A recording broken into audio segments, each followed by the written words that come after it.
각 인물들이 어떻게 디지털 서커스에 오게 되었는지 궁금해 본 적 있나요? 그들이 언제 도착했고 추상화 연대기는 어떻게 되는지 궁금하지 않으신가요? 자, 여러분, 이 모든 것에는 설명과 뒷이야기가 있습니다. 시작해 봅시다. 1999년 C와 A 회사는 그들의 가장 야심찬 프로젝트를 개발하고 있었습니다. 바로 스스로 세계를 만들어낼 수 있는 인공지능이었죠. 이 프로젝트에 주로 참여한 사람들은 그랜트, 키워로 더 잘 알려져 있습니다. 스크래치였습니다. 스크래치의 아이디어는 이미 불안정한 정신에 영향을 받고 있었습니다. 같은 해인 1999년에 첫 번째 실험 대상자들 이 시스템에 들어왔습니다.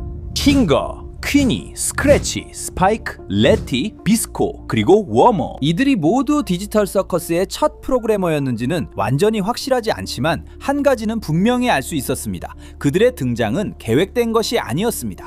실제로 우리는 스크래치가 케인에게 그가 한 일 때문에 몹시 화가 난 모습을 볼 수 있습니다. 그리고 놀랍게도 이 놀라운 디지털 서커스의 첫 번째 세대 캐릭터임에도 불구하고 역사상 첫 번째 추상화된 존재를 보기까지 1년이 걸렸습니다. 그 주인공은 바로 스크래치였고 케인 창조의 아이디어를 제공한 인물이기도 합니다. 이 일은 2000년에 일어났습니다. 아마도 그들은 서커스 안에서 추상화되는 것이 가능하다는 사실조차 몰랐을 것입니다. 이 점이 분명히 큰 영향을 미쳐 1년 후 애다음 추상화된 존재가 나타나게 된 것입니다.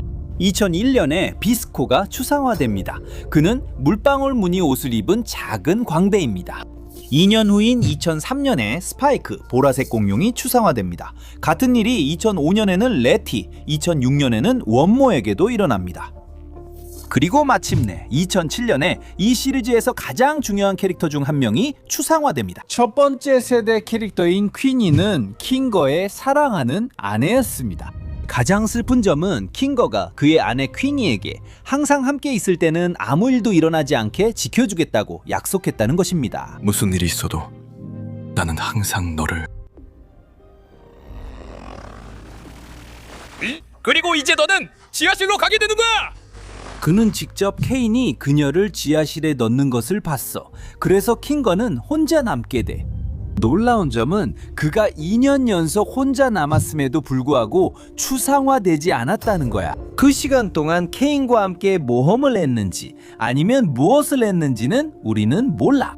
하지만 그의 외로움은 2009년 라가타가 도착하면서 끝났어. 그리고 라가타의 등장은 우리에게 C와 A 시설에 아직도 사람들이 있었다는 사실을 깨닫게 해줘. 왜냐면 라가타가 서커스에 나타났을 때 이렇게 말하거든. 얘들아, 내 말 들려? 이거 어떻게 벗어? 나 이거 어떻게 벗는지 모르겠어. 그녀가 말하던 얘들아가 이후에 등장한 캐릭터들을 가리키는 건지 아니면 디지털 서커스 프로젝트를 계속하려던 연구원들을 말하는 건지는 알 수 없어. 바로 그 해에 코프모와 핑크 사이클롭스도 등장했어. 이 둘이 디지털 서커스의 두 번째 세대 캐릭터가 된 거지. 2010년에 핑크 사이클롭스는 알 수 없는 이유로 추상화됐어. 사실 이 캐릭터에 대한 정보는 거의 없어. 놀라운 건 바로 그 해에 주황색 리본을 단 캐릭터가 등장했다는 거야. 이 캐릭터는 디지털 서커스에서 단 1년만 있었고 2011년에 추상화됐어. 그리고 같은 해에 리빗이라는 소녀가 등장해. 이 소녀는 나중의 이야기에서 아주 중요한 인물이 돼. 2012년에는 두 명의 캐릭터가 서커스에 합류해 토끼 광대와 파란색 구리야. 아주 신비로운 캐릭터들이고 우리도 그들에 대해 많은 정보를 알지 못해. 하지만 토끼 광대는 거의 오래가지 못해. 도착한 지 며칠 만에 아마도 추상화돼 버려. 파란색 꿀은 조금 더 버티는데 성공하지. 그리고 2013년에 잭스가 도착해. 그는 리빗과 코프모와 긴밀한 관계를 맺게 돼. 하지만 그것조차도 피할 수 없는 일을 막기에는 충분하지 않았어. 2014년에는 파란 꿀이 추상화돼. 하지만 동시에 강글도 도착하는데 그녀는 도착한 이후로 감정적으로 가장 불안정한 사람 중 한 명인 것 같아. 하지만 2016년에 비극이 두 인물을 영원히 바꿔놓게 돼. 리빗이 추상화되거든. 그리고 그 일은 그룹의 분위기를 완전히 바꿔놓아.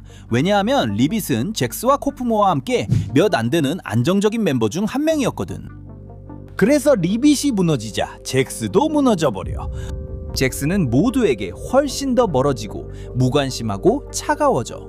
그리고 그동안 잭스는 이 비극을 견디려고 애쓰고 있어. 그 해의 주보가 도착해서 서커스의 마지막 생존자 중 한 명이 돼.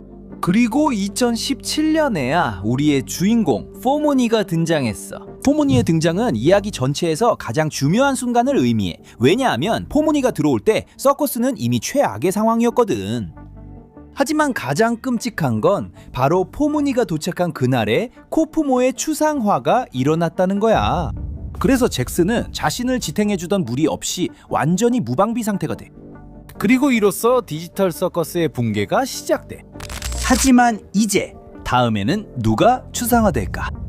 아마도 이야기에서 아무도 추상화되는 걸 못 볼 수도 있어. 하지만 몇몇 인물들이 더 이상 버티지 못하고 결국 변하거나 추상화된 상태가 될 가능성이 꽤 높아. 우리가 가장 추상화될 것 같다고 생각하는 인물은 잭스야. 사실 그는 이미 여러 번 거의 추상화될 뻔한 순간들이 있었지. 심지어 인물들이 추상화되거나 추상화 모드에 들어갈 때 무엇을 보는지도 우리에게 보여줬지. 게다가 그는 그룹 전체에서 가장 멀어진 유일한 인물이야. 그리고 또 꽤 이상한 태도를 보이기도 했지. 특히 8화에서 킹거와 대화를 나눈 후에 그랬지. 참고로 우리는 잭스가 놀라운 디지털 서커스에 영감을 준 이야기에 테드라는 캐릭터와 어떻게 연결되는지에 대해 이야기하는 영상도 있어. 혹시 보고 싶으시면 여기 남겨둘게요.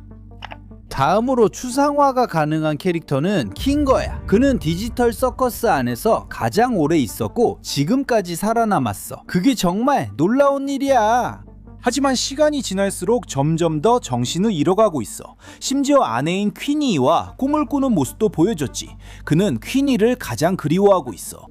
게다가 그는 추상화될 정도로 걱정이 커지는 걸 막으려다 실패했어.